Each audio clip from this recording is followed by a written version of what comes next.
చూస్ country delight, live better. ఇప్పుడే country delight app ని download చేసుకోండి. పిల్లల్లో దగ్గు నివారణకు వాడే కోల్డ్ డ్రిప్ సిరప్ ను వాడొద్దని తెలంగాణ ప్రభుత్వం హెచ్చరికలు జారీ చేసింది. ఇప్పటికే మధ్యప్రదేశ్, రాజస్థాన్ లో ఈ సిరప్ వల్ల దాదాపు 11 మంది చిన్నారులు మృతి చెందారు. అందుకోసమే తెలంగాణ ప్రభుత్వం ఈ నిర్ణయం తీసుకుంది. అసలు ఈ సిరప్ ను ఎందుకు వాడొద్దు, మరి ఇన్ని రోజులుగా ఏ ప్రాబ్లమ్స్ లేవా, వీటన్నింటి మీద మనకు పూర్తి సమాచారం అందించేందుకు ప్రస్తుతం మనతో పాటు ఉన్నారు జూబ్లీ హిల్స్ అపోలో హాస్పిటల్స్ నుంచి పీడియాట్రిషియన్ హెచ్ఓడి డాక్టర్ షర్మిల గారు. ఒకసారి ఆమెతో మాట్లాడి మరింత సమాచారం తెలుసుకుందాం. నమస్తే అండి డాక్టర్ గారు. నమస్తే. ఏంటండి కోల్డ్ డ్రిప్ సిరప్ని ఇన్ని రోజుల తర్వాత ఇప్పుడు ఎందుకు సడన్గా అసలు బ్యాన్ చేసేటువంటి సిచ్యుయేషన్? 11 మంది చిన్నారులు చనిపోయారు అంటున్నారు. మరి ఇన్ని రోజుల్లో లేనటువంటిది ఇప్పుడే ఎందుకు జరిగింది అసలు? ఇది ఒక పర్టికులర్ సిరప్, ఒక particular company. I don't think we should attach it to that.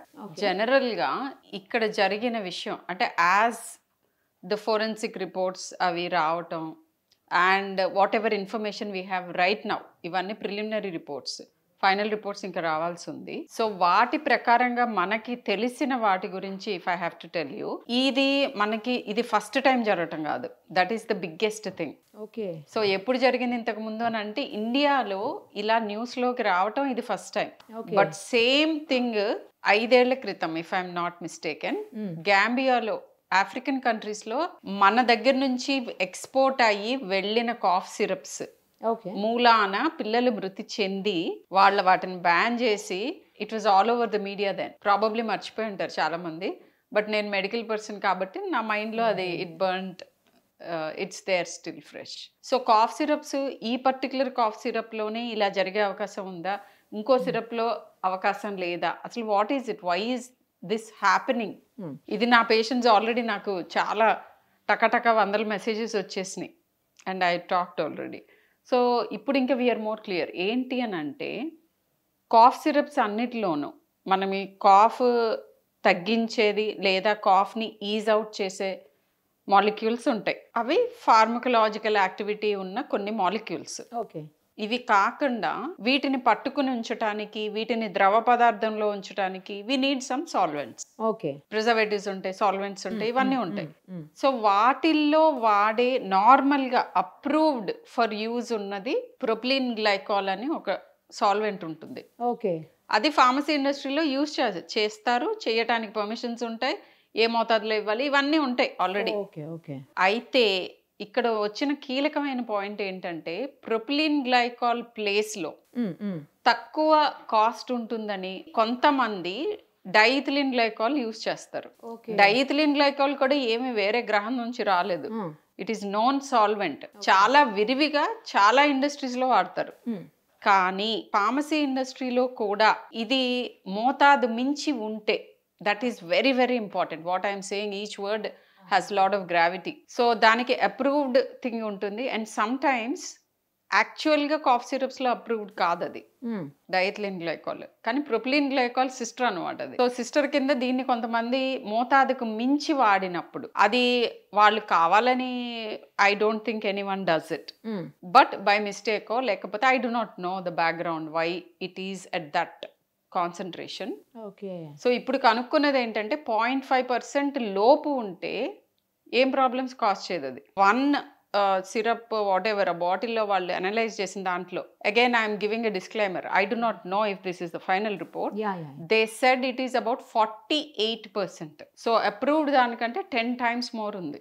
ఆ డోసేజ్ లో డైఇథిలిన్ గ్లైకాల్ ఏం చేస్తుందంటే ఇట్ విల్ మన బాడీలో యాసిడ్ బేస్ని పైకి కిందకి ఎగరేసి కిడ్నీ ఫెయిల్యూర్స్లోకి వెళ్ళే అవకాశం ఉంటుంది. And again as the report stay, నేనే వెళ్ళి పక్కన నుంచి చూడలేదు కాబట్టి ఆ పర్టికులర్ పేషెంట్స్ అందరిలోనూ కామన్గా వచ్చింది renal failure and death. So this is known to be caused by diethylene glycol. Diethylene glycol poisoning అనేది ఒకటి ఉంది మాకు. పాయిజనింగ్ వస్తే ఏం చేయాలి పిల్లలకి, ఇలాంటివి మాకు ఉంటాయి ఫోరెన్సిక్ లో. సో అవే లక్షణాలతో వచ్చారు కాబట్టి probably that might be the reason for the deaths as of now. That's what we know. So ఇది కూడా వాళ్ళు కరెక్ట్ టైంలో 2-3 గంటల లోపే వస్తే హాస్పిటల్కి we can save the children. వాళ్ళు ఎలా వస్తారంటే ఊపిరి ఫాస్ట్గా తీసుకుంటున్నట్టు, మెటబాలిక్ ఎసిడోసిస్ అంటాం. ఓకే. సో ఆయాస పడుతున్నట్టుగా మన యాసిడ్స్ అవన్నీ ఎక్కువైనప్పుడు మామూలుగా ఎసిడోసిస్లోకి వెళ్తారు అని అంటాం. సో ఏ కిడ్నీ జబ్బులో అయినా వెళ్ళొచ్చు, వేరే వాటిలో డీహైడ్రేట్ అయితే వెళ్ళొచ్చు. ఇన్ఫాక్ట్ డీహైడ్రేషన్ తీవ్రంగా ఉన్నప్పుడు అట్లానే ఉంటారు. సో అలా ఆ స్టేజ్లో కనుక పట్టుకుంటే మనం యాసిడ్ కరెక్షన్ చేస్తాం, సోడా బైకార్బ్ అవన్నీ ఇచ్చి.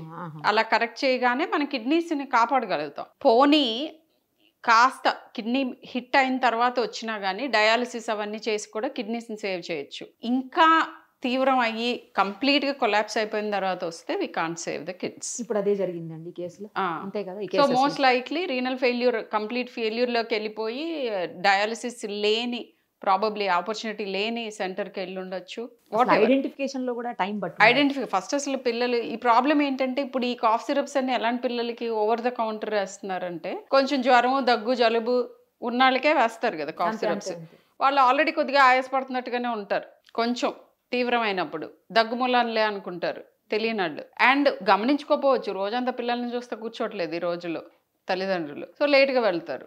వెళ్ళిన తర్వాత ఇంకా మనకి అక్కడ టైం ఉండదు. నేను డయాగ్నోసిస్ చేసినా కానీ నువ్వు నిమిషాల మీద అన్ని కిందకి వెళ్ళిపోతూ ఉంటాయి. So that is what must have happened. So again coming back to your question, probably it is like దీని అనలాగస్గా చెప్పాలి అని అంటే ఫుడ్ అడల్ట్రేషన్ లాగా.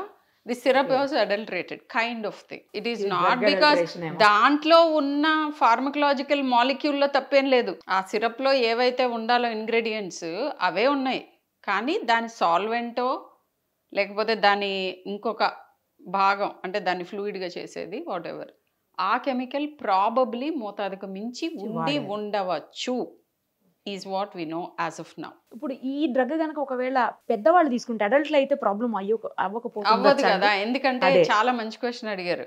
ఎందుకంటే పిల్లల్లో మేము నెత్తి నోరు కొట్టుకుని చెప్పేది ఇదే, ఓవర్ ద కౌంటర్ మెడిసిన్స్ ఎందుకు తీసుకోవద్దంటే ఒక మోతాదులో మీకు అది ఒక ఎఫెక్ట్ ఇస్తుంది, మోతాదుకు మించి తీసుకుంటే వేరే ఎఫెక్ట్స్లోకి వెళ్తుంది. ఇది ఎవరికి తెలుస్తుంది? ఇన్ఫ్యాక్ట్ అడల్ట్ ఫిజిషియన్స్ కూడా పీడియాట్రిషియన్స్ అడుగుతారు, మాకు రిఫరల్స్ ఇస్తారు. ఏంటి అంటే ఒట్టి దీని గురించి అనే కాదు, పిల్లల medicine is completely different. Exactly, it is not a miniature adult అంటాం. సో ప్రతి 5 కిలోలకి డోసేజెస్ చేంజ్ అవుతాయి, because it is milligram per kilo per dose. అది చెక్ చేసుకుని ఇస్తాం. ఓవర్ ద కౌంటర్ మెడికేషన్తో ఇదే ప్రాబ్లం అసలు. So over the counter medication మీద there is not enough stringent laws. Doctor prescription లేకుండా ఫార్మసీకి వెళ్తారు, సిమ్టమ్ చెప్తారు, తీసుకుంటారు, వేసుకుంటారు. మోతాదుకు మించి వేసుకోవచ్చు ఒక్కొక్కసారి, అలాంటి ప్రాబ్లము. తక్కువగా వేసుకుంటే జబ్బు తగ్గకుండా ఎక్కువైపోయి తీవ్రం అయిన తర్వాత మా దగ్గర తీసుకొస్తూ ఉంటారు. సో ఇప్పుడు ఆన్లైన్ కూడా అవైలబుల్ ఉన్నాము. Take a consult. It is so easily, we're so easily accessible. So ఇదొకటి. అదే ఎనీవే ఎప్పటి నుంచో ఉన్న ప్రాబ్లము మేము యాక్చువల్లీ చాలా చోట్ల అడ్రస్ చేస్తూ ఉంటాం ఫోరమ్స్లో. సో ఓటీసీ అంటాం. అండ్ ఇప్పుడు ఇంకొక ప్రాబ్లం, ఇప్పుడు అందరు నన్ను అడుగుతున్న క్వశ్చన్ ఏంటంటే ఈ కాఫ్ సిరప్లో ఉన్న ఫార్మకలాజికల్ మాలిక్యూల్ ఇవ్వకూడదు ఇచ్చారా అని. అది కానే కాదు, అర్థమైంది, కానే కాదు. ఇప్పుడు డెక్స్ట్రోమెథార్ఫిన్ అనే నేమ్ ఎక్కువ వినిపిస్తోంది. తర్వాత యాంటీహిస్టమైన్స్, క్లోర్ఫెన్రమిన్ గురించి కూడా there's a lot of discussion going on. So I wanted to clarify about that also. So below 2 years వాళ్ళకి కాఫ్ సిరప్స్ అసలు ఇవ్వకూడదు, అలా ఇచ్చారు కాబట్టి చనిపోయారు. బిలో 6 years అంటారు కొన్ని గైడ్ లైన్స్, బిలో 2 years అని కొన్ని, అట్లా మనకి వేరియస్ డ్రగ్స్ ఉంటాయి ఫార్ములరీ. సో ఇదేంటంటే డెక్స్ట్రోమెథార్ఫిన్ గురించి if I wanted to clarify, yes dextromethorphan మేము బిలో 1 year ఇవ్వం, ఎవరు డాక్టర్స్. అండ్ బిలో 2 years కూడా యూజువల్గా డెక్స్ట్రోమెథార్ఫిన్ ఉన్న కాఫ్ సిరప్స్ ఇవ్వం. కానీ అవసరమైనప్పుడు, ఇప్పుడు పర్టిసిస్ అని ఒక జబ్బు ఉంటుంది, పర్టిసాయిడ్ కాఫ్ వస్తుంది, అప్పుడు you have to suppress the cough, లేకపోతే దగ్గి కళ్ళల్లో బ్లీడ్ కూడా అవుతారు. సో అట్లాంటి తీవ్రమైన దగ్గులు ఉంటాయి. అండ్ డెక్స్ట్రోమెథార్ఫిన్కి కొన్ని ఇండికేషన్స్ ఉన్నాయి, కొన్ని న్యూరలాజికల్ కండిషన్స్లో కూడా డెక్స్ట్రోమెథార్ఫిన్ వాడతాం. ఓకే. సో ఎప్పుడు ఏ మెడిసిన్, ఏ మాలిక్యూల్, ఏ మోతాదులో, ఎన్నాళ్ళు, ఎవరికి ఇవ్వాలి, ఇది ఇంటర్నెట్ చదివితే రాదు. అది చదివితే లేనిపోయిన రిస్కులు అవుతాయి, అంతకంటే ఏముంది ఇంటర్నెట్లో. సో ఇది నా విన్నపం అనుకోవచ్చు to all those who are watching, that just talk to your doctor. Over the counter medications ఉన్నాయి ఏమిటి అని అడిగితే సెట్రిజిన్ ఇవ్వచ్చు. అది కూడా మీకు మోతాదు తెలియాలి. ఎందుకంటే యాంటీహిస్టమైన్స్ అన్నిటికీ కూడా కొద్దిగా నిద్ర వచ్చే కైండ్ ఆఫ్ డ్రౌజినెస్ వచ్చేది ఉంటుంది. బట్ ఇప్పుడు సెట్రిజిన్, నేను పీజీ చేస్తున్నప్పుడు cetirizine was not approved below 2 years. But recently after many years studies చేసి you can give cetirizine to children below 1 year also అనేది అప్రూవల్ వచ్చింది. బట్ అది ఏ డోస్లో, ఎప్పుడు, దేనికోసం అది తెలుస్తుంది కదా.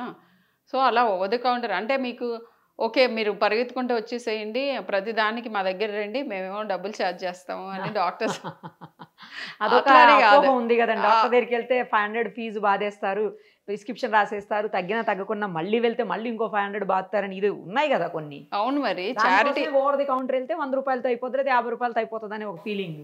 యా, సో దాని మూలన వచ్చే ప్రాబ్లమ్స్ ఇవి. అండ్ ఎనీవేస్ చారిటీగా చేసేది ఫ్రీగా చూసే హాస్పిటల్స్ కూడా ఉన్నాయి, అక్కడికి కూడా వెళ్ళొచ్చు. అక్కడైతే ఇవాళ లైన్ లో నుంచి రేపటికి అవుతుందండి చూపించుకోవటం. కానీ అదే మరి అవ్వ కావాలి బువ్వ విషయం చెప్పండి. ఇప్పుడు చాలా మందికి చిన్న పిల్లల్లో డ్రాప్స్ ఫామ్ లో ఇస్తారు, కొంతమందికి సిరప్ ఫామ్ లో ఇస్తారు, కొంతమంది టాబ్లెట్ ఫామ్ లో ఇస్తారు. ఇవన్నీ ఏజ్ బై ఏజ్ చూసుకుంటూ జాగ్రత్తగా. తర్వాత వెయిట్ కూడా అడుగుతుంటారు చాలా సందర్భాల్లో, పిల్లలు వెయిట్ అడుగుతారు. ఆ వెయిట్ ని బట్టి కూడా మీరు మోతాదు ఇస్తుంటారా? ఎస్. సో డ్రాప్స్ కి ఏంటి డిఫరెన్స్, సిరప్ కి ఏంటి డిఫరెన్స్ అంటే ఇక్కడ కూడా ఒక బిగ్ థింగ్ ఉంది. డ్రాప్స్ ఏంటంటే బిలో 2 years వాళ్ళకి, బిలో 1 year వాళ్ళకి ఇస్తాం. ఎందుకనంటే లో వాల్యూమ్ లో 1 ml లోనే సిరప్ లో 5 ml లో ఉండే అంత కాన్సన్ట్రేషన్ ఉంటుంది.